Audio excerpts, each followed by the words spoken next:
Are you ready for a miracle? Set you free. Are you ready? Are you ready? Are you ready? Are you ready?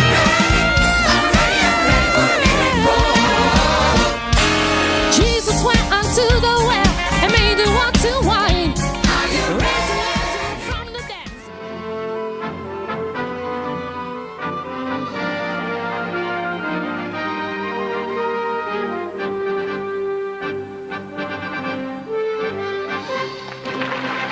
Welcome as this special 700 Club continues.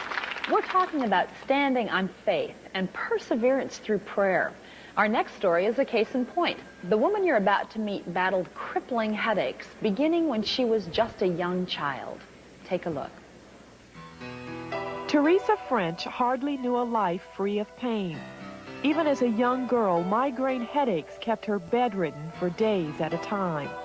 I had to limit myself from a lot of things I could do. I couldn't, if I didn't have enough sleep, that would bring it on. If I overexerted myself, that would bring it on. If I had a lot of sugar, just everything would trigger it. I didn't even know what caused it, so I was just real careful about anything I would involve myself in. When Theresa married and had children, the migraines got more frequent and had a greater intensity. Theresa and her husband David were Christians and planned on going into ministry together. But their plans were derailed by Theresa's debilitating headaches. I didn't do anything to make myself more tired. I stayed home. I thought maybe it was a lot of stress, so I tried not to do anything extra, never got involved in anything, never committed myself to anything. And I thought, I can't go in the ministry like this. And I know God's healed before. He has healed me before of things, and I knew the healing power of God, but it just wasn't happening right now. I felt like God wasn't even around. For 3 years, Theresa barely functioned. Mother, her existence numbed by massive doses of painkillers. I took more than what I should have with the painkillers. I was taking up to 50 to 60 painkillers a day, with codeine in them. They were highly addictive. And then I'll go into the emergency room and get hypos to just put me to sleep for a couple days. And I do that about once a month, or twice a month. And eventually it was like once a week.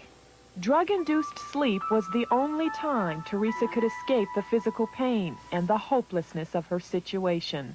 I prayed that God would just take me while I was sleeping, that God would just let me die, because I didn't want to live like that. One night, a group of friends offered to pray for Theresa.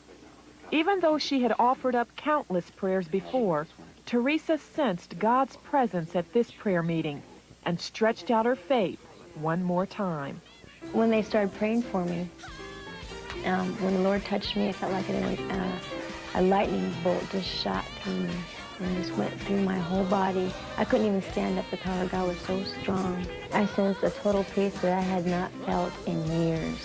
And I felt just like a limp rag. It was just like the power of God had gone through me so much that there was just nothing left in me of myself. It was just totally, the Spirit of God was just inside of me so much, it was just overflowing. Theresa went home from the prayer meeting free from her headache pain and her 3-year addiction to painkillers. Since He healed me, I can be a wife now. I don't have to hold back. I can commit myself to anything. I can do anything that Jesus asked me to do, because now I feel like I'm a whole person. I can function like a normal person would function. I feel more free to be in the presence of the Lord, to spend time in Him. I have a spiritual hunger that I've never had before, to have more Jesus in my life. And Theresa is able to be the mother she always wanted to be. I can be a mother to my kids. I can be there for them. I can cook meals. I can rap with my son. I can play football with them. I can play Nintendo games. Whatever they want, I'm there for them. And that makes a big difference. She had prayed before, but at the moment that God made it possible for someone else to pray for her, she needed to stretch her faith one more time. Now, there's some of you who are watching right now, and you've prayed before about circumstances, physical conditions, relationships, finances, and nothing has happened. And you've waited for God to act immediately, and He hasn't, because He's been doing something else in your life. But right now, God is asking you to stretch your faith one more time.